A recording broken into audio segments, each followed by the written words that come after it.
Depuis le haut de la dune du Pilat, le célèbre camping des Flots Bleus est méconnaissable. L'incendie a tout brûlé sur son passage. Des bungalows, il ne reste plus rien. On devine seulement leur emplacement grâce à l'amas de cendres et de tôles restés au sol. Vu d'en bas, le paysage n'est que désolation. Seule la devanture du camping permet de reconnaître le lieu. Les pompiers ont dû faire face à un mur de feu de plusieurs dizaines de mètres de haut.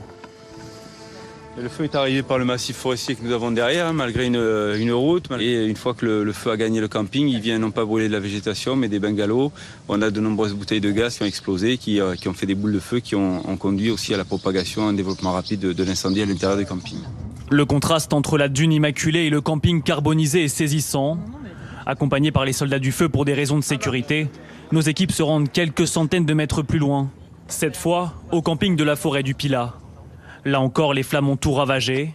Excepté la piscine, vélos, restaurants, véhicules, tout est brûlé.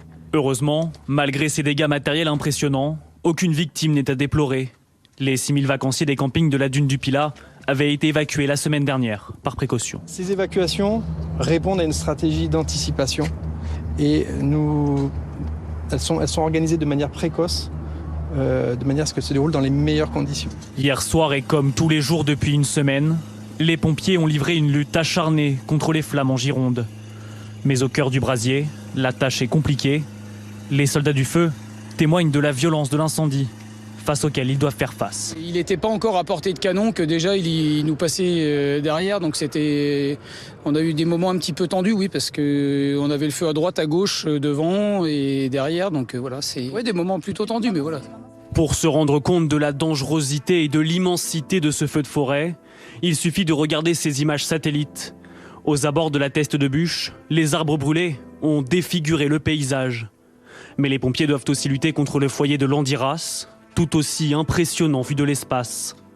Au sol, le travail des pompiers est considérable. En raison des conditions météorologiques extrêmes, chaque flamèche peut aggraver la situation. Il faut donc anticiper. On traite les tout petits départs pour éviter en fin de compte un embrasement généralisé de tout ce qui peut être sec et tout ça autour de nous. C'est très important pour nous, et surtout pour les habitants autour de chez eux. Face à l'immensité du travail de défense à effectuer, certains habitants de la Gironde viennent d'ailleurs donner un coup de main aux pompiers. Ces habitants de Loucha ont leur maison à seulement quelques centaines de mètres d'ici. Ils ont donc décidé d'apporter leur 4x4 chargé d'une citerne d'eau. Avec quelques tuyaux d'arrosage et de simples seaux, ils éteignent à côté des pompiers les multiples reprises de feu. Seau d'eau par seau d'eau, c'est extrêmement fastidieux. C'est même lourd à force. Ça reprend de partout, les souches partout, et c'est très très compliqué. Mais nous on remplit les cuves et puis on a les pompes et on essaie d'arroser tous les redéparts de feu. C'est les agriculteurs, les chasseurs qui ont prêté des cuves, des pompes, des groupes électrogènes et puis voilà, on essaie de bricoler, de se débrouiller avec les moyens du bord. C'est toute une solidarité qui s'est mise en place entre les habitants pour protéger la terre où ils sont nés et qu'ils voient partir en fumée depuis une semaine. C'est atroce, même, c'est même traumatisant parce que nous on reconnaît plus rien, quoi. Enfin, c'est complètement tout est perdu, quoi. C'était évident pour vous de venir aider les pompiers ? Bien sûr. Une aide bienvenue, mais surtout déterminante pour les pompiers. Pour un feu, quand on arrive à la première minute, aux premières secondes, un verre d'eau, on l'éteint, 1 minute, un seau d'eau, et puis le temps passe, il faut des tonnes. Et là, justement, ça a permis de maintenir le feu à un niveau très très bas, le temps que nous arrivons avec nos engins d'incendie. On ne se laisse pas abattre par la densité de l'intervention et de l'événement qui se passe. Un moment de repos bienvenu, avant de repartir pour une nouvelle nuit d'intervention dans la fournaise des incendies de la Gironde.